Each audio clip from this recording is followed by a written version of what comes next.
বার্মিংহামে world championship of legend tournament India versus পাকিস্তানের লেজেন্ডদের মধ্যে হওয়ার কথা ছিল।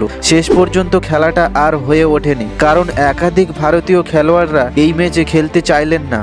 এমনকি প্রাক্তন ওপেনার শিখর ধাওয়ান স্পষ্ট জানিয়ে দিয়েছেন তিনি পাকিস্তানের বিরুদ্ধে খেলবেন না। তিনি শুধু বলেই চুপ থাকেননি, মে মাসে WCL কে মেইল করে নিজের সিদ্ধান্ত জানিয়ে দিয়েছিলেন। শিখর ধাওয়ানের না খেলার কারণ হলো এপ্রিল মাসে জম্মু কাশ্মীরের পেহেলগামে যে জঙ্গি হামলা হয়েছিল তার প্রতিবাদে তিনি পাকিস্তানের বিরুদ্ধে এই ম্যাচে খেলবেন না বলেছেন। শনিবার তিনি ফের এই অবস্থানে অটল থাকার কথা জানান। শুধু ধাওয়ান নন, হরভজন সিং, ইরফান পাঠান, ইউসুফ পাঠান সহ আরও কয়েকজন ভারতীয় খেলোয়াড় এই রকম মনোভাব প্রকাশ করেন। ফলে WCL এর পক্ষে ম্যাচটি বাতিল করা ছাড়া আর কোনো উপায় ছিল না। এবং WCL একটি পোস্ট করে বলেন, সম্প্রতি ইন্ডিয়া পাকিস্তান ভলিবল খেলা হয়েছে, পাকিস্তান হকি দল ভারতে আসছে, তাই আমরা ক্রিকেট প্রেমীদের একটু খুশি দেওয়ার জন্য এই ম্যাচটা আয়োজন করতে চেয়েছিলাম, কিন্তু আমাদের এই সিদ্ধান্তে ভারতীয় লেজেন্ডরা অস্বস্তি অনুভব করছেন, সেটা জেনে আমরা সত্যিই খুবই দুঃখিত।